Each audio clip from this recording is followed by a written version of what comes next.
Chers amis, bonjour. Encore une fois, c'est un plaisir pour moi de vous retrouver pour partager la parole de Dieu. Je vous invite sans plus tarder à prendre la position pour la prière pour invoquer la présence de notre Dieu. Père éternel, que ton nom soit loué, béni et glorifié. Merci pour le privilège que tu nous accordes d'étudier ta parole, alors qu'il y a de ceux qui ne le peuvent pas. Donne-nous une claire compréhension de ces instructions que tu en réserves pour nous.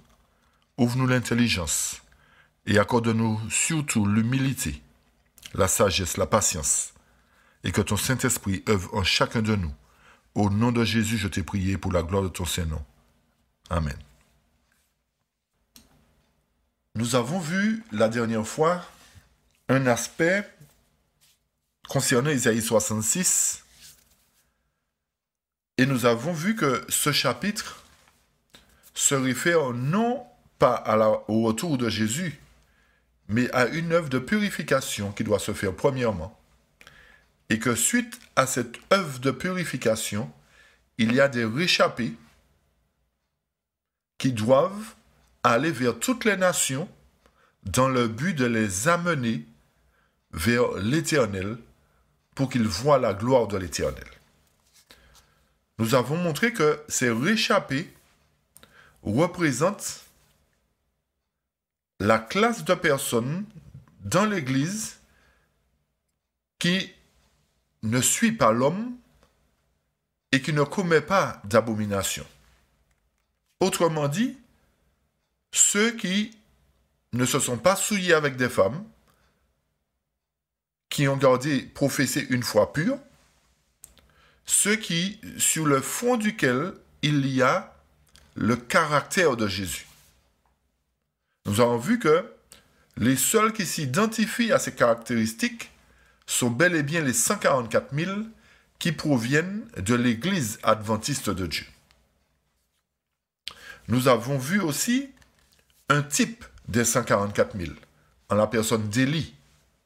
Nous avons prouvé par la parole de Dieu qu'Élie était un Israélite aussi bien que les 144 000, et qu'Élie avait des signes distinctifs, tels que le manteau qu'il avait sur lui, et qu'il était racheté d'entre les vivants, qu'il avait été sauvé sans passer par la mort. Et nous avons vu dans l'antitype que les 144 000 proviennent de l'Israël de Dieu, autrement dit les 12 tribus, les serviteurs de Dieu. Ils ont été aussi rachetés d'entre les vivants sans passer par la mort, comme Élie, et ils possèdent aussi un manteau sur les épaules. Ce sont les signes qui nous permettent d'identifier le type des 144 000, qui est représenté, comme j'ai dit, par Élie. Maintenant, nous aborderons le sujet concernant la grande foule. Et nous verrons quel est le type de la grande foule. Et suite à cela, nous verrons aussi le type des morts. Puisque nous voyons le type des vivants, nous verrons aussi s'il y a un type pour les morts et qui sont-ils. La première question que nous allons entamer est celle-ci. La grande foule représente-t-elle les morts de tous les siècles? Beaucoup de personnes ont énuméré le fait que parmi la grande foule, il y aura des morts de toutes les générations depuis Abel jusqu'à aujourd'hui. Il y a de ceux qui ont dit que parmi la grande foule, il y aura des adventistes du 7e jour. Que la grande foule, c'est les 144 000 ou que les 144 000, c'est la grande foule. Notez que, selon la parole inspirée de Dieu, il y a 4 classes de rachetés. Je dis bien qu'il y a 4 classes de rachetés. Nous allons identifier ces 4 classes de rachetés maintenant. Et nous verrons à quelle classe correspond la grande foule et à quelle classe correspond les 144 000. Notez un point, c'est que la grande foule constitue les seconds fruits des vivants. S'il y a premier fruit des vivants, alors clairement, il doit y avoir des seconds fruits des vivants. Comme nous l'avons dit précédemment, on ne peut pas parler de premier sans parler de second. Je vais vous inviter maintenant à lire un passage qui se trouve avec moi dans la Tragédie des siècles, à la page 722. Tragédie des siècles, à la page 722, qui nous apportera suffisamment de lumière sur les 4 classes de rachetés.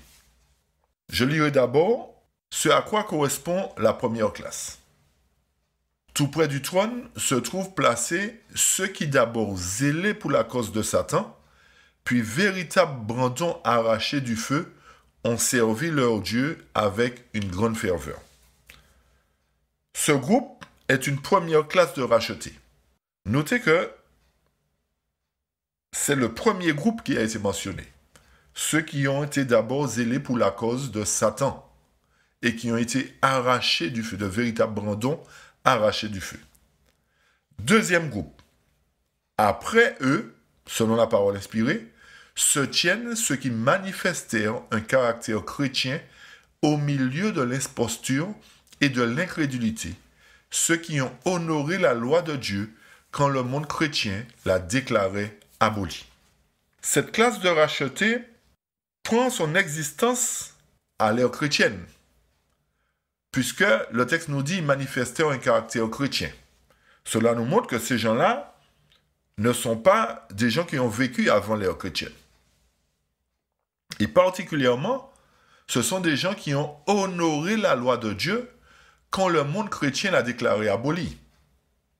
Nous savons qui sont ceux qui honorent la loi de Dieu alors que le monde chrétien la déclare abolie. Vous le savez comme moi-même. Ce sont des adventistes du 7e jour. Troisième classe de rachetés. Puis, les millions de fidèles qui, dans tous les siècles, ont été immolés pour leur foi. Cette classe de rachetés représente des martyrs qui ont donné leur vie pour la cause de la vérité. Remarquez que ces millions de fidèles proviennent de tous les siècles. Autrement dit, dans ce groupe de rachetés, on trouve Abel, on trouve Étienne, on trouve tous ceux qui ont été tués pour la cause de la vérité. Et la dernière classe de rachetés, le texte nous dit, enfin, vient une grande foule que personne ne peut compter, de toute nation, de toute tribu, de tout peuple et de toute langue. Nous voyons, chers amis, qu'il y a 4 groupes de rachetés.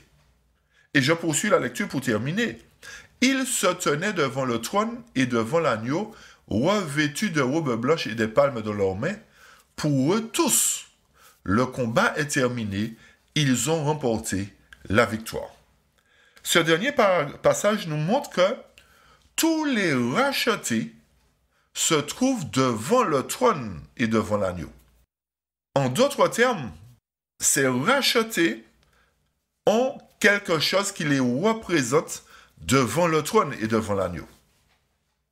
Nous allons toucher cet aspect dans une autre étude particulière. Mais il est à noter que tous étaient représentés devant le trône. Le texte nous dit, pour eux tous, le combat est terminé, ils ont remporté la victoire. Nous avons identifié les 4 classes de rachetés.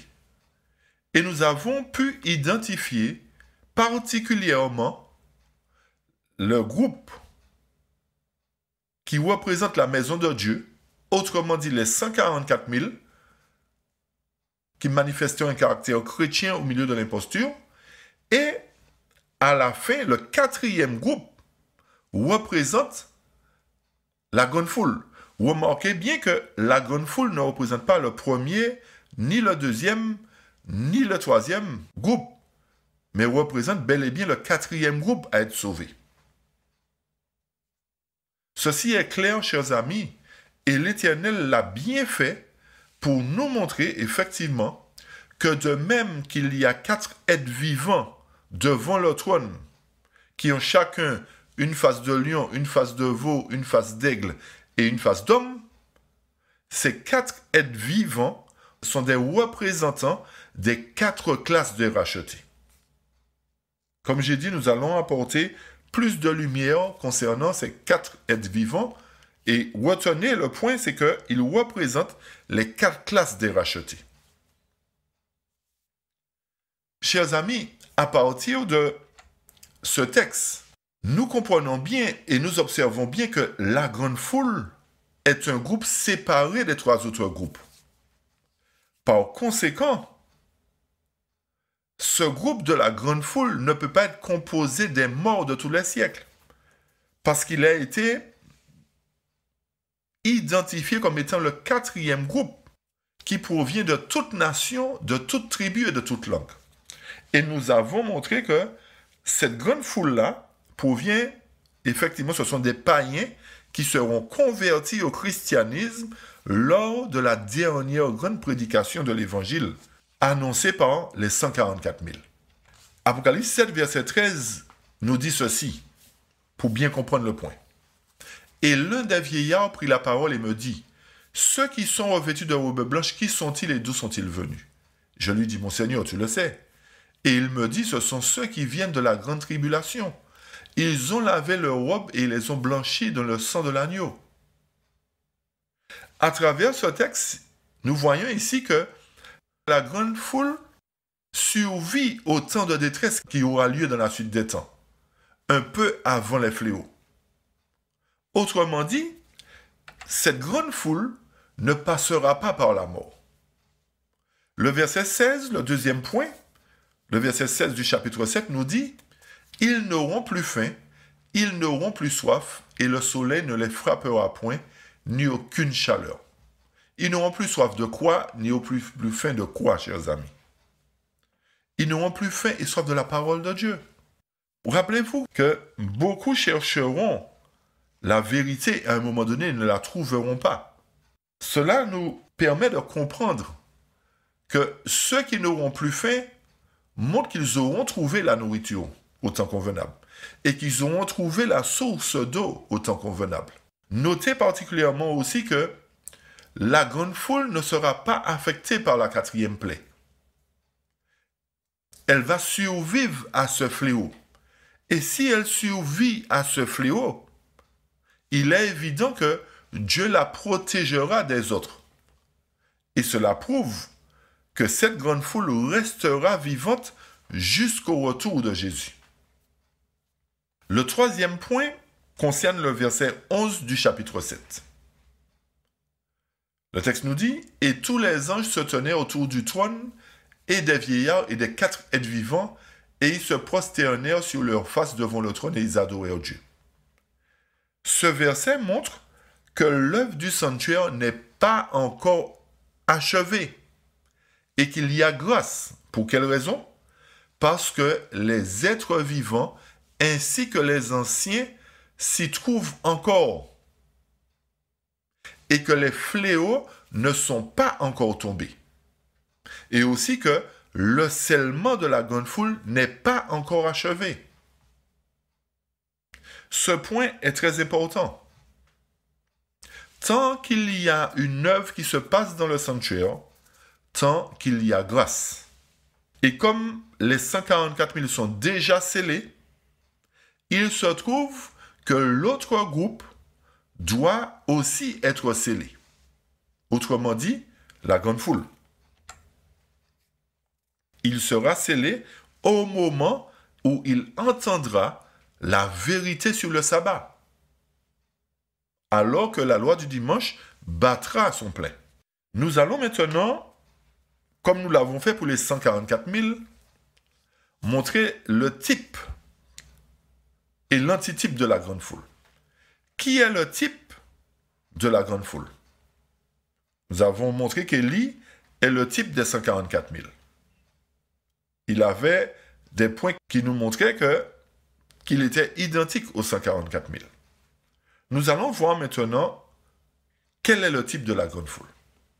Je vous invite à lire avec moi Patriarches et prophètes à la page 65. Patriarches et prophètes à la page 65. Je lis ce qui suit. C'est par la foi qu'Enoch fut enlevé et ne vit point la mort, car avant son enlèvement, il avait obtenu le témoignage d'être agréable à Dieu. Dieu ne permit point que tombât sous les coups de la mort un homme qui vivait dans une union aussi étroite avec le ciel. La piété de ce prophète représente l'état de sainteté qui sera exigé de ceux qui vivront lors du second avènement de Jésus-Christ et qui seront rachetés de la terre. Nous voyons à travers ce texte qu'Enoch aussi a été enlevé au ciel. Et nous poursuivons à la page 65, ce qui est dit. Ce sera également une époque d'iniquité généralisée. Comme lors du déluge, les hommes secoueront l'autorité du ciel pour suivre leurs penchants et les enseignements d'une philosophie fallacieuse.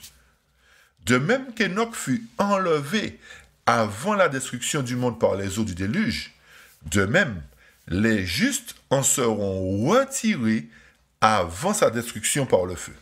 Ce passage nous apporte beaucoup d'éléments. Remarquez qu'à l'époque d'Enoch, c'était une période d'iniquité généralisée. Lors du décret de la marque de la bête, ce sera aussi une époque d'iniquité généralisée. De même que les hommes ont secoué l'autorité du ciel pour suivre leurs penchants, nous voyons déjà que les hommes commencent à secouer l'autorité du ciel jusqu'à atteindre leur paroxysme lors du décret de la mort de la bête. Ils enseignent une philosophie fallacieuse, de même qu'au temps d'Enoch. Et de même qu'Enoch fut enlevé avant la destruction du monde par les eaux du déluge, les justes qui seront dans le monde devront être retirés du sein du monde avant sa destruction. Alors, le texte nous dit avant sa destruction par le feu. Cela ne se réfère pas après les 1000 ans. Comprenez bien le passage, chers amis. Nous savons que les fléaux tomberont avant le feu du ciel. Les fléaux tomberont avant le retour de Jésus. Autrement dit, ces justes-là qui seront retirés du monde seront retirés avant les fléaux et effectivement avant la destruction définitive de tous les méchants, après les 1000 ans par le feu. Nous poursuivons un autre passage qui se trouve dans Conseil aux éducateurs, aux parents et aux étudiants à la page 431. Les hommes plongés dans un paganisme obscur doivent être touchés par des personnes qui étaient par le passé aussi ignorantes qu'eux, mais qui ont connu la vérité de la parole de Dieu. Ces nations païennes accepteront volontiers d'apprendre à connaître Dieu. Le message sur la puissance de régénération de la grâce divine sera annoncé à tous les pays, sous tous les climats, jusqu'à ce que la vérité fasse le tour du monde. Ceux qui seront scellés viendront de toutes nations, tribus, langues et peuples. Des habitants de tous les pays seront rassemblés devant le trône de Dieu et devant l'agneau proclamant « Le salut appartient à notre Dieu qui siège sur le trône et à l'agneau. » Mais avant que ce travail ne s'accomplisse, nous devons faire l'expérience ici dans notre pays de l'œuvre du Saint-Esprit dans nos cœurs. Ce passage, encore, chers amis, nous apporte des points essentiels. Ces points sont les suivants. La servante du Seigneur nous dit que il y a des hommes qui sont plongés dans un paganisme obscur et que ces hommes-là doivent être touchés par des personnes qui étaient par le passé aussi ignorantes qu'eux. Ceux qui étaient ignorants par le passé sont ceux qui ont connu Christ, qui ont fait alliance avec lui par le baptême, qui ont accepté sa loi, qui ont observé le sabbat et qui ont décidé de marcher avec Christ sans se détourner ni à droite ni à gauche. Autrement dit, ce sont les 144 000 purifiés qui, autrefois ignorants, ont connu la vérité de la parole de Dieu et qui, à leur tour, doivent toucher d'autres personnes qui sont dans le monde. Relisez attentivement le paragraphe, chers amis. Et le texte nous dit que ces nations païennes accepteront volontiers d'apprendre à connaître Dieu. Pour que ces nations acceptent volontiers à connaître Dieu, il faut qu'il y ait un peuple qui lui apprenne à connaître Dieu. Nous avons eu des instructeurs. De même, ces nations païennes auront aussi des instructeurs qui les formeront à la connaissance du vrai Dieu. Et remarquez bien que cette connaissance sera annoncée à tout pays, sous tous les climats, jusqu'à ce que la vérité fasse le tour du monde. Et à partir de ce moment-là, ceux qui seront scellés viendront de toute nation, de toute tribu, toute langue et tout peuple. Chers amis, ce texte est très important et nous montre qu'il y a deux catégories de personnes qui sont représentées. Une catégorie qui, autrefois incroyants, sont devenus croyants, sont devenus par la suite de fidèles observateurs des commandements de Dieu et sont devenus des instructeurs pour annoncer les vertus de Jésus-Christ à tous ceux qui sont disséminés à travers le monde. Autrement dit, la grande foule. Là, nous voyons les deux classes de rachetés. Les 144 000 qui proviennent de l'Église de Dieu et la grande foule qui provient de tous les pays sous tous les climats. Si ce texte ne suffisait pas, nous irons dans un autre passage de la servante du Seigneur intitulé « Fils et filles de Dieu » du 22 décembre.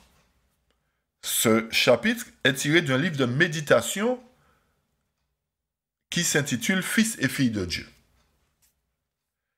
Et l'intitulé du chapitre, c'est « Une grande multitude entre dans la cité de Dieu ». Les événements de cette heure triomphante, c'est ce que nous dit le chapitre. Et remarquez bien que le paragraphe commence avec Apocalypse chapitre 7, verset 9, pour nous montrer qu'il s'agit bel et bien de la grande foule. Et je lis le paragraphe. « Après cela, je regardai et voici qu'une grande foule que nul ne pouvait compter, de toutes les nations, de toutes les familles, de tous les peuples et de toutes les langues, se tenait devant le trône et devant l'agneau, vêtus de robes blanches et des palmes à la main. » Je poursuis le paragraphe. « Parmi les habitants de la terre, dispersés dans tous les pays, il y a ceux qui n'ont pas fléchi le genou devant Baal. Comme les étoiles du ciel qui n'apparaissent que la nuit, ces fidèles brilleront lorsque les ténèbres recouvriront la terre et l'obscurité les peuples. » Faisons une pause. Parmi les habitants de la terre, le texte nous dit « Dispersés dans tous les pays, il y a de ceux qui n'ont pas fléchi le genou devant Baal. » Et que ces fidèles brilleront lorsque les ténèbres recouvriront la terre et l'obscurité les peuples. Encore une fois, quelles ténèbres doit couvrir la terre et l'obscurité les peuples? C'est lors de la période de la loi du dimanche. Ce sera une période de ténèbres spirituelles. Et je poursuis le paragraphe qui nous permettra d'identifier effectivement qui sont ces gens. Je poursuis. En Afrique païenne, dans les pays catholiques d'Europe et d'Amérique du Sud, en Chine, en Inde, dans les îles de la mer et dans tous les coins sombres de la terre. Dieu a en réserve un firmament d'élus qui brilleront encore au milieu des ténèbres, révélant clairement à un monde apostat la puissance transformatrice de l'obéissance à sa loi. Faisons une seconde pause. Ces gens-là qui proviennent de toutes les nations païennes, en Inde, en Afrique païenne, nous avons lu, dans tous les pays catholiques d'Europe et d'Amérique du Sud, en Chine, ces gens-là, la grande foule, va briller encore une fois de plus au milieu des ténèbres. Quand je dis une fois de plus, c'est parce que les 144 000 ont déjà triomphé. Et que cette grande foule révélera clairement à un monde apostat la puissance transformatrice de l'obéissance à la loi de Dieu. Cela nous montre qu'il doit avoir une obéissance à la loi. Et que cette obéissance se fera lors du moment de la grande apostasie. Je poursuis le paragraphe maintenant. Dès maintenant, ils apparaissent dans toutes les nations, parmi toutes les langues et tous les peuples. Et à l'heure de la plus profonde apostasie, lorsque l'effort suprême de Satan est fait pour que tous, petits et grands, riches et pauvres, libres et esclaves, reçoivent sous peine de mort le signe d'allégeance à un faux jour de repos, ces fidèles irréprochables et inoffensifs, les fils de Dieu sans reproche, brilleront comme des lumières dans le monde. Chers amis, ce texte est non un peu plus clair pour nous montrer que cette catégorie de personnes dont il est fait mention brillera à l'heure de la plus profonde apostasie, comme j'ai dit, lorsque l'effort suprême de Satan est fait pour que tous petits et grands, riches et pauvres, libres et esclaves reçoivent, sous peine de mort, le signe d'allégeance à un faux jour de sabbat, un faux jour de repos. En d'autres termes, ce groupe représenté ici est la grande foule qui prendra position lorsqu'il entendra la proclamation concernant le sabbat.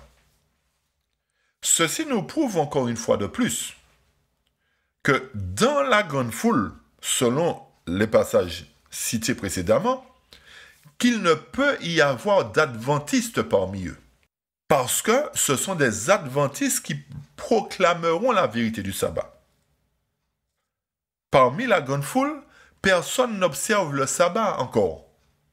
Mais quand ils entendront la proclamation de l'évangile, ils prendront position à ce moment-là pour la vérité.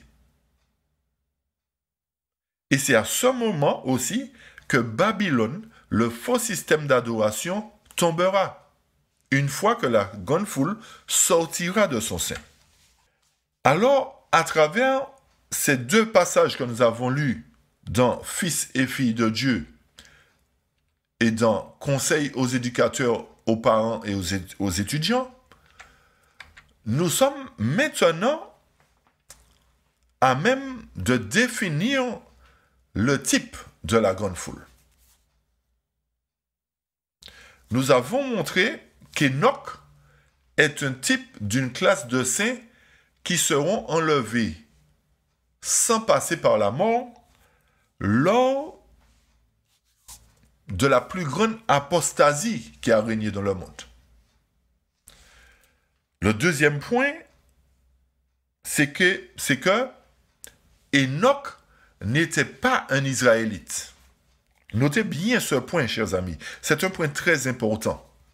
Enoch n'était pas un Israélite parce qu'il a vécu avant Jacob, le père des 12 tribus. Et c'est Jacob qui a été appelé Israël. Enoch a vécu avant la période de Jacob. Autrement dit, Enoch ne pouvait pas être appelé un Israélite, puisque Jacob n'était pas encore né.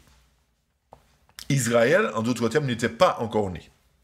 Cela nous montre que tout en n'étant pas Israël, Enoch a cru en Dieu à travers la période à laquelle il vivait, une période d'abomination totale. De même que la grande foule sortira comme Enoch de cette abomination totale et servira le grand Dieu. Le troisième point concernant le type de la grande foule, c'est que Enoch, lui aussi, avait un signe distinctif. De même qu'Élie avait un manteau, les 144 000 posséderont aussi un manteau. Et de même qu'Enoch, qui n'était pas israélite, possède une palme dans sa main, de même la grande foule possédera aussi une palme dans leurs mains. Ceci nous montre, chers amis, que Dieu a bien identifié les différents types des rachetés et nous permet de trouver l'antitype aujourd'hui à travers la prophétie. Et premier écrit, page 40, nous apporte le point concernant la palme. Le texte nous dit « Là je vis le bon vieil Enoch qui avait été transporté au ciel. Il tenait à la main droite une palme glorieuse. Sur chaque feuille était écrit « Victoire ». Nous voyons, chers amis, encore une fois que Enoch est un type de la grande foule. Ils ont les mêmes signes distinctifs. Ce sont des païens, ils n'étaient pas Israël. De même qu'Enoch avait une palme, la grande foule possédera aussi des palmes. C'est pour cela, encore une fois, que, comme j'ai dit précédemment, nous ne pouvons pas étudier le sujet des 144 000 sans toucher l'œuvre de purification, sans toucher le scellement, sans toucher les 4 classes de rachetés, sans toucher les types de rachetés. Tous ces points sont importants pour nous permettre de mieux comprendre le sujet concernant les 144 000 et la grande foule. Notez que, une fois de plus, que la grande foule n'est pas d'Israël, mais plutôt de toutes les nations, toutes langues, peuples, etc. Deuxième point, la grande foule porte des palmes à la main. Et le troisième point, que cette grande foule représente des saints vivants, tout comme les 144 000. Notez particulièrement qu'il y a 2 classes de saints vivants et 2 classes de saints morts. Je reprends. Il y a 2 classes de saints vivants qui ne passeront pas par la mort et 2 classes de saints qui sont morts. Nous allons voir maintenant une classe de saints morts. Quel est le type d'une partie de ceux qui sont morts? Moïse est un type de ceux qui se lèveront dans la première résurrection. Et je lis ceci dans Prophète Éwa, la page 170. Je cite, « Ils virent Moïse représentant ceux qui ressusciteront à la seconde venue du Christ. » Autrement dit, Moïse représente ceux qui se lèveront lors de la première résurrection. Moïse est un type des morts croyants qui se lèveront lors de la première résurrection. Et la servante du Seigneur dans le livre Jésus-Christ à la page 418 nous dit ceci. Moïse paraissait maintenant sur la montagne de la transfiguration comme un témoin de la victoire remportée par le Christ sur le péché et sur la mort. Il se tenait là comme le représentant de ceux qui sortiront du sépulcre lors de la résurrection des justes. Autrement dit, Moïse est un type des croyants décédés qui se lèveront lors de la première résurrection. Nous avons dit qu'il y a 2 types, des vivants et 2 types des morts. Nous avons vu Moïse, le type des premiers morts. Nous allons maintenant identifier le type de la seconde classe de morts. Abel est un type représentant tous les martyrs qui ont été tués pour la cause de la vérité. Je reprends. Abel est un type qui représente la classe des martyrs qui ont donné leur vie pour la cause de la vérité. Et je lis dans la tragédie des siècles à la page 723 premièrement, ce qui suit. Puis les millions de fidèles qui dans tous les siècles ont été immolés pour leur foi. Ce paragraphe concerne la troisième classe de rachetés. Et pour avoir encore plus d'éclaircissement, toujours dans la tragédie des siècles, maintenant à la page 681, je lis ce qui suit. En condamnant à mort le peuple de Dieu, ils se sont rendus coupables de son sang aussi réellement que s'ils l'avaient versé. C'est ainsi que Jésus déclare aux Juifs de son temps qu'ils sont coupables du sang de tous les justes mis à mort depuis celui d'Abel. Ceci nous montre, chers amis, qu'Abel est bel et bien le premier martyr qui a été égorgé sur la terre et qu'il est un type de ceux qui ont été crucifiés, qui ont été tués pour la cause de la vérité. À travers ces types et ces symboles, nous avons montré les 4 classes de rachetés. Chaque classe de racheté a un type qui lui correspond. Et il est important pour nous de bien considérer ces types, chers amis, et les antitypes qui leur correspondent. À partir de tous ces points, nous ne pouvons plus nous tromper concernant les 2 classes de vivants, qui sont les 144 000 qui sortent de l'Église de Dieu lors de la purification et la grande foule qui sortira lors de l'apostasie qui régnera dans le monde. Maintenant, je vais apporter un document qui provient de Sign of the Times du 3 mai 1927, signé par Taylor G. Bunch, qui a été un pionnier de l'Église adventiste et qui a eu une part dans l'œuvre de la prédication de l'Évangile. Notez bien que ceci est tiré de Sign of the Times du 3 mai 1927 et que ce sont les pionniers qui ont attesté cela. Je lis ce qui suit. Le sujet concerne les 144 000. C'est ça le titre de cette brochure de Signe des temps. Les 144 000, leur triomphe et leur récompense. Et je vous demande de lire attentivement ces documents et de les relire attentivement pour bien comprendre, chers amis, que les pionniers enseignaient qu'il y avait 2 classes de rachetés.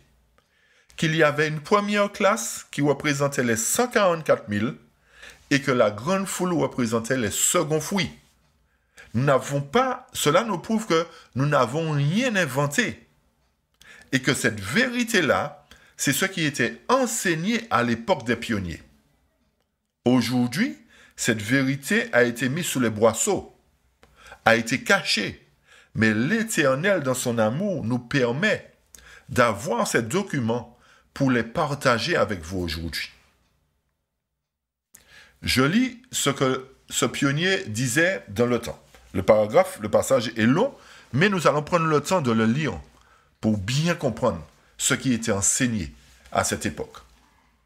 Je lis, dans la vision des 4 anges qui tiennent en échec les vents symboliques de la terre jusqu'à ce que le sceau, message, ait fait son travail, le prophète entend une voix qui donne le nombre des scellés.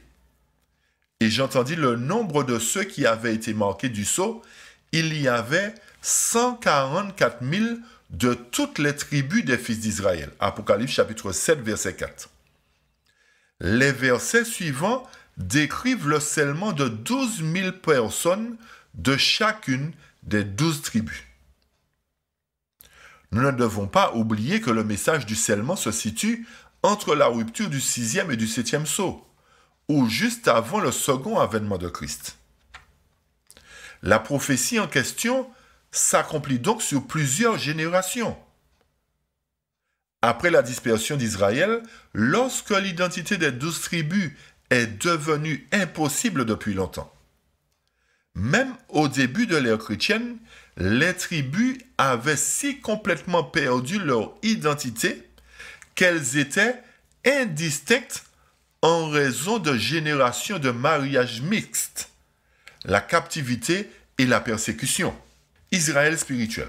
La seule conclusion possible est que notre texte s'applique à l'Israël spirituel et non littéral.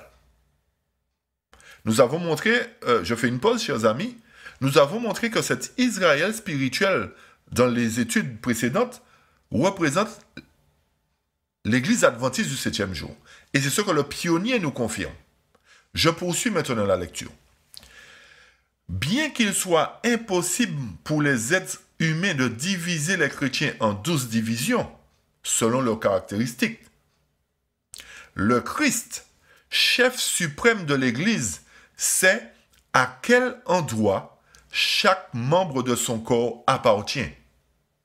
Et dans le livre de vie ou le recueil familial, ils sont sans doute inscrits sans la tribu ou la nation à laquelle ils appartiennent. Le terme Israël a son origine dans la nuit où Jacob a lutté avec l'ange. Je fais une pause encore, chers amis, pour montrer le point que nous venons de faire entre Enoch, qui n'était pas Israël, et Jacob qui l'est devenu. Le pionnier nous dit, le terme Israël a son origine dans la nuit où Jacob a lutté avec l'ange. Quand? Parce que son caractère a été changé. Dieu a changé son nom en Jacob. Le trompeur et le supplanteur à Israël, un prince de Dieu et le vainqueur, un qui prévaut avec Dieu et l'homme. Israël est appelé comment? Un vainqueur, un prince de Dieu. Le terme Israël et chrétien sont donc synonymes, car tous les vrais Israélites sont des chrétiens et tous les vrais chrétiens sont des Israélites ou des fils de Dieu. Bien sûr, tous ceux qui se disent chrétiens ne sont pas des chrétiens. De même, tous ceux qui se disent israélites ne sont pas des princes de Dieu, comme l'a déclaré Paul. Ils ne sont pas tous Israël qui sont d'Israël. Le juif, ce n'est pas celui qui en a le dehors. Et la circoncision, ce n'est pas celle qui est visible dans la chair. Mais le juif, c'est celui qui l'est intérieurement, selon Romains 9, 6 et selon Romains 2, versets 28 à 29. Dans Romains 1, 17 à 26, le vrai Israël de tous les âges est représenté comme un olivier apprivoisé et fécond, et les païens comme un olivier sauvage. Certaines des branches naturelles où les descendants d'Abraham ont été séparés à cause de l'incrédulité et des branches d'olivier sauvages ont été greffées à leur place. Celles-ci prennent part à la racine et à la graisse de la souche d'Israël, donnant le fruit de l'olive apprivoisée, contraire à la nature. La conclusion de l'argumentation de Paul est la suivante. Et ainsi, tout Israël sera sauvé. Dans sa lettre à l'église de Galatie, a déclaré Paul, « Si vous êtes du Christ, vous êtes donc la postérité d'Abraham et les héritiers de la promesse. » Il a également déclaré que tous ceux qui sont de nouvelles créatures en Jésus-Christ sont de l'Israël de Dieu. Le fait que l'Église du Christ, même dans son état militant, soit divisée en 12 tribus ou nations, est évident d'après la déclaration d'ouverture de l'épître de Jacques. Jacques chapitre 1. Jacques, serviteur de Dieu et du Seigneur Jésus-Christ, aux 12 tribus qui sont dispersées à l'étranger, salut. Que le contenu de cette lettre était destiné à l'Israël spirituel et non pour les Juifs est évident même pour le lecteur occasionnel. Le pionnier nous dit que le contenu de cette lettre était destiné à l'Israël spirituel et non pour les Juifs. Le 5e chapitre est essentiellement une prophétie des derniers jours et montre que l'épître a été écrite pour le bénéfice particulier de l'Église de la dernière génération qui allait témoigner du retour du Christ pour établir son royaume de gloire. Remarquez bien que ce pionnier nous dit que ces prophéties des derniers jours montrent qu'elle a été écrite pour le bénéfice particulier de l'Église de la dernière génération qui allait témoigner du retour du Christ pour établir son royaume de gloire. Ceci nous montre que nous sommes la dernière génération, chers amis. Je poursuis la lecture. Les preuves sont également concluantes que l'Église triomphante conservera cette division en 12 tribus. Ce n'est pas moi qui le dis. Les preuves sont également concluantes que l'Église triomphante conservera cette division en 12 tribus. Elle poursuit. En réponse à la question de Pierre, voici que nous avons tout abandonné et que nous t'avons suivi. Que nous reste-t-il donc? Jésus s'écria. En vérité, je vous le dis, vous qui m'avez suivi, à la prochaine génération, le Fils de l'homme sera assis sur le trône de sa gloire, vous aussi, vous serez assis sur 12 trônes pour juger les 12 tribus d'Israël, selon Matthieu 19, 27 à 28. La cité céleste, la nouvelle Jérusalem, dont les portes nacrées seront franchies par les rachetés de tous les âges, selon Apocalypse 22, 14, quelle que soit leur nationalité terrestre, repose sur 12 fondations, sur lesquelles sont inscrits les noms des 12 apôtres qui régneront comme juges ou comme rois sur les 12 nations vainqueurs de la guerre terrestre. Les sauvés de tous les âges sont déclarés être aussi nombreux que les étoiles du ciel en multitude et que le sable qui est au bord de la mer est innombrable. D'autre part, le message final de scellage rassemble et scelle 144 000 personnes réparties en 12 tribus de 12 000 chacun. Qui sont-ils? Et quelle est leur relation avec les 12 apôtres et les 12 tribus? Ils occupent des postes élevés. Cette compagnie spéciale est devenue qualifiée pour se tenir aux côtés du Christ en raison des expériences éprouvantes qu'elle a traversées dans sa guerre contre les armées du mal. Dans la dernière charge désespérée contre le reste des militants de l'Église. Voir Apocalypse 12, 17. En se gouvernant eux-mêmes et en combattant le péché, ils ont mis à mal leur capacité à gouverner. Ils ont obtenu la victoire sur tous les péchés connus et sont sans faute devant le trône de Dieu. Mais peu de saints dans l'histoire du monde ont jamais atteint un tel niveau de perfection de caractère et la connaissance de sa vérité. Leur loyauté envers les principes du gouvernement de Dieu a été mise à l'épreuve au maximum et est incontestable. On peut maintenant leur confier des responsabilités dans le royaume du Christ et des 12 nations d'Israël. L'Église chrétienne a commencé son histoire sous la direction de 12 hommes qui, au cours des 10 séances de prière, d'études et de confession des péchés dans la chambre haute, ont atteint un niveau de perfection en harmonie avec leur perfection de foi. Ils avaient la foi de Jésus, ils étaient d'un seul tenant pour la première fois de leur vie et avaient obtenu la victoire sur tous les péchés connus, de sorte qu'ils n'étaient plus affligés par le Saint-Esprit qui les a scellés jusqu'au jour de la rédemption. Selon Éphésiens 4, verset 30. Puisqu'ils ont été scellés pour le royaume, le Saint-Esprit leur a été donné sans mesure, et la Pentecôte en a été le résultat. La première pluie a suivi l'expérience de la chambre haute qui leur a apporté le sceau de l'approbation de Dieu. La grande effusion. La première pluie n'était qu'une averse locale par rapport à la pluie de l'arrière-saison qui se déverse sur toute chair pour faire mûrir le grain de l'Évangile en vue de la récolte finale. Le message de la moisson est d'aller vers toutes les nations, toutes les familles, toutes les langues et tous les peuples. Voir Apocalypse 14, 6, 14. Comme 12 hommes ont été marqués du sceau de l'Esprit au début de la proclamation de l'Évangile sous la première pluie, 12 groupes d'hommes de 12 000 chacun seront marqués du sceau de l'Esprit pour avoir pris la direction en poussant un grand cri pendant la pluie de l'arrière-saison. Lorsque les 144 000 hommes atteignent le niveau de perfection de caractère correspondant à la perfection de leur foi, la foi qui a été autrefois délivrée aux saints, ils sont scellés pour le royaume et partent pour proclamer le grand cri qui appelle le peuple de Dieu à sortir de la Babylone spirituelle et complète la harpe angélique. Les 144 000 sont déclarés être les prémices de Dieu et de l'agneau.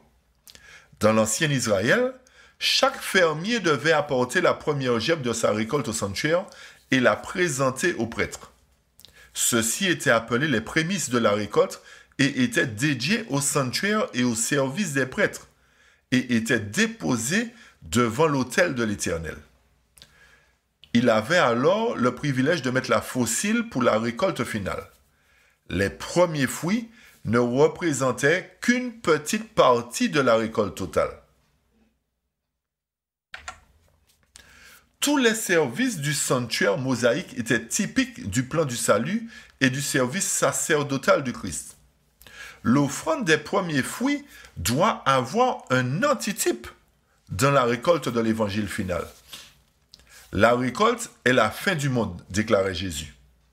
Juste avant la moisson mondiale, et lorsqu'elle sera blanche et prête à être moissonnée, il recueillera une gemme de prémices qu'il présentera au prêtre du sanctuaire céleste pour qu'il la consacre à son service. Les premiers fruits de la récolte antitypique sont clairement déclarés être les 144 000. Ce sera la première gemme seulement de la récolte évangélique.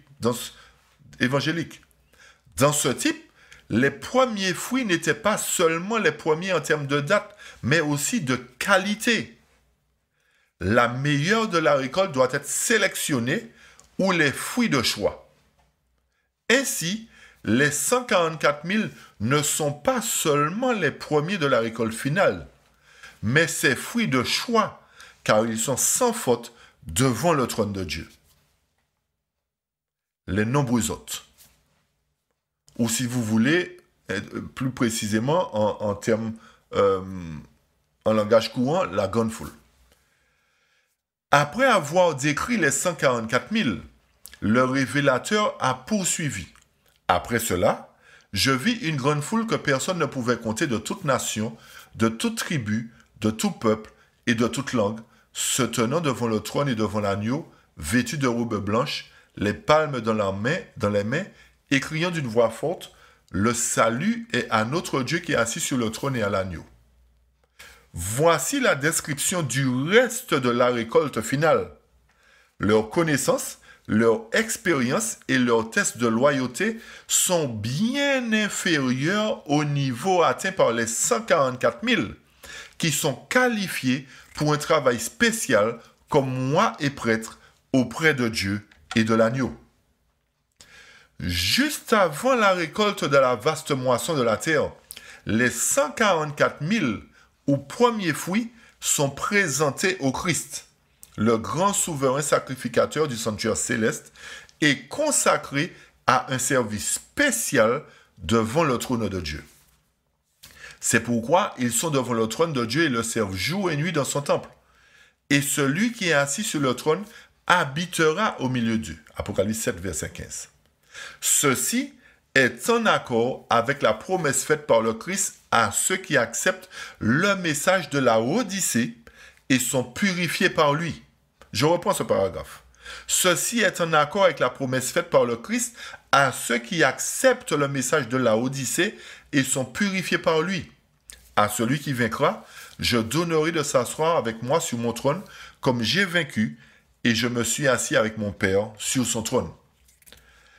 Le Seigneur offre certainement une récompense glorieuse à ceux qui acceptent le message du sceau et atteignent les normes élevées requises pour être recensés dans la compagnie spéciale qui se tient avec l'agneau sur le mont Sion, qui vont avec lui là où il va et qui l'assistent dans l'administration du royaume de gloire.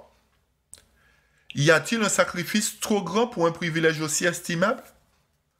Le sens du péché a empoisonné les sources de la vie. Mais le Christ dit, « Je prendrai vos péchés, je vous donnerai la paix, je t'ai acheté avec mon sang. Tu es à moi, ma grâce fortifiera ta volonté affaiblie. J'ôterai tes remords pour le péché. Quand les tentations vous assaillent, quand l'inquiétude et la perplexité vous entourent, quand déprimé et découragé vous êtes prêt à céder au désespoir, regardez à Jésus. Et les ténèbres qui vous entourent seront dissipées par l'éclat de sa présence. Lorsque le péché lutte pour la maîtrise de votre âme et pèse sur la contre-science, tournez-vous vers le Sauveur. Sa grâce est suffisante pour soumettre le péché. Laissez votre cœur reconnaissant, tremblant d'incertitude, se tourner vers lui.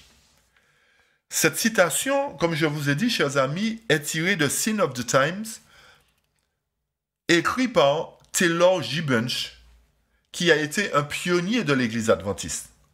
Et il atteste que les 144 000 proviennent de l'Église adventiste du 7e jour et qu'ils ont un privilège particulier.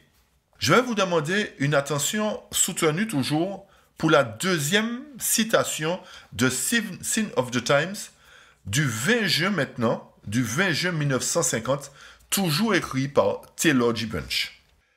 Cette fois-ci, la citation est intitulée « Premier fruit de la récolte et de la rédemption ». Pourquoi les 144 000 bénéficient de privilèges spéciaux dans le royaume de Dieu? Dans la vision précédente, on nous a dit que tout le monde suivrait la bête à l'exception de ceux dont le nom était écrit dans le livre de vie. Dans la vision actuellement de l'étude, les 144 000 sont censés suivre l'agneau partout où il va. Ils ont le grand privilège de suivre le Christ pendant toute l'éternité parce qu'ils ont choisi de le suivre sur terre, même face à la persécution et à la mort. Ce grand honneur n'est évidemment pas accordé à tous les rachetés. Dans l'accomplissement du caractère de cette compagnie spéciale, nous lisons « Ceux-ci ont été rachetés d'entre les hommes, étant les premiers fruits pour Dieu et pour l'agneau, et dans leur bouche n'a été trouvée aucune fraude, car ils sont sans faute devant le trône de Dieu. Celui dans la bouche duquel il y a de la ruse et de la supercherie et de la duplicité. La personne avec la ruse dans la bouche est un menteur et un trompeur. Ceux qui sont décrits ici ne sont pas ceux qui portent de faux témoignages. Ils ont remporté une victoire complète sur les mauvais discours. La véracité est une qualification importante pour devenir membre de la compagnie spéciale des saints, hautement honorés et privilégiés. La pureté de la parole est étroitement liée à la pureté du cœur et de la foi. Les 144 000 ont donc une religion pure, des cœurs purs, des esprits purs et des caractères purs, et ils parlent un langage pur, exempt de tromperie, de ragots malveillants, d'histoires sales et même de bavardage et de plaisanterie, qui ne sont pas dignes de chrétiens. Voir Sophonie 3, 9 à 13, Éphésiens 5, 3 à 4. À cet égard, les 144 000 sont comme Jésus, dont il est dit « Il n'y avait pas non plus de tromperie dans sa bouche ». Selon Isaïe 53, 9, Pierre fait sans doute référence à ce texte lorsqu'il a dit de Jésus qui n'a commis aucun péché, la ruse n'a pas non plus été trouvée dans sa bouche. 1 Pierre 2, verset 22. Après la pureté, la véracité était peut-être la marque la plus distinctive des disciples du Christ. Par opposition à leurs voisins païens, déclare un commentateur renommé. Cette entreprise est déclarée sans faute ou sans défaut devant le trône de Dieu. Le fait que ce soit la norme de caractère de ceux qui sont prêts à rencontrer Christ quand il reviendra est évident dans de nombreuses écritures, voire Éphésiens 5, 27, 1 Thessaloniciens 5, 23. De nombreux étudiants de la Bible croient que la déclaration rachetée de la terre et rachetée d'entre les hommes indique une translation depuis la terre sans passer par la mort. Ce qui est bien entendu un autre grand privilège dans 1 Thessaloniciens 4, 15 à 17. Ceux qui sont vivants et restent jusqu'à la venue du Seigneur sont mis en contraste avec les morts en Christ qui sont ressuscités. Ceux qui restent vivants jusqu'à ce grand jour sont pris ensemble avec les saints ressuscités pour rencontrer le Seigneur dans les airs. On nous dit que parce qu'il a plu à Dieu qu'Enoch fut enlevé, de sorte qu'il ne vit pas la mort, selon Hébreux 11.5, c'était la noblesse de caractère qu'Enoch développa en marchant avec Dieu pendant 300 ans, qui l'ont qualifié pour la translation. Le mot traduit est défini par divers dictionnaires ainsi: enlevé ou transporté au ciel en tant qu'être humain sans mort. Enlever ou porter au ciel sans voir la mort. Dans l'écriture, pour enlever ou porter au ciel en tant qu'être humain sans mort naturelle. Les transmués atteignent la demeure céleste sans l'expérience intermédiaire de la mort. Aucune personne qui vit la mort ne peut être transmuée. Il n'y a que deux façons d'atteindre le ciel depuis cette terre, selon les Écritures: par translation ou par résurrection. Dans un commentaire bien connu sur l'Apocalypse, nous lisons: « Ils sont rachetés d'entre les hommes », une expression qui ne peut s'appliquer qu'à ceux qui sont traduits parmi les vivants. Paul a déclaré que si par quelque moyen qu'il pouvait parvenir à la résurrection d'entre les morts, selon Philippiens 3, 11, c'est l'espérance de ceux qui dorment en Jésus, une résurrection d'entre les morts. Une rédemption parmi les hommes, parmi les vivants, doit signifier autre chose et ne peut signifier qu'une seule chose, c'est la translation. Par conséquent, les 144 000 sont des saints vivants qui seront transmués lors de la seconde venue du Christ. Ainsi, les 144 000 étant préparés pour la récolte céleste, ici sur terre pendant les scènes troublantes des derniers jours, étant transférés au ciel sans voir la mort et occupant une position prééminente, sont en ce sens appelés prémices à Dieu et à l'agneau. Ceci est tiré d'une citation de Uriah Smith, Les prophéties de Daniel et l'Apocalypse, page 626. Les jugements représentés par les 7 derniers fléaux étant la fin de l'approbation, il est évident que les 144 000 vivent toute la période de trouble, car ils sont sortis d'une grande tribulation, selon Révélation 7,14. Ce sont les saints vivants qui ont connu les scènes de la clôture de la guerre avec le dragon, la bête et le faux prophète, et ont maintenu leur fidélité à Dieu par la persécution et la sentence de mort. Ils vivent les 7 dernières plaies et sont transmués à la venue du Christ. Les 144 000 sont déclarés être les premiers fruits de Dieu et de l'agneau, ou les premiers à être moissonnés pour Dieu et l'agneau, traduction de Moffat. Le langage indique que cette société spéciale a été sélectionnée ou rassemblée parmi d'autres dans un but spécial et sont les premiers fruits de la moisson finale de l'Évangile. Les premiers fruits de toute récolte sont la partie de celle-ci qui mûrit en premier et ne sont toujours qu'une petite partie de l'ensemble. Les premiers fruits doivent être distingués des récoltes qui sont les derniers de la récolte et qui ne sont également qu'une partie de l'ensemble. Les 144 000 sont déclarés être les premiers fruits, pas les récoltes parmi les anciens d'Israël. Les premiers fruits étaient les fruits de choix de la récolte qui arrivaient à maturité. Et ceux-ci étaient soigneusement sélectionnés, cueillis et dédiés à un but sacré.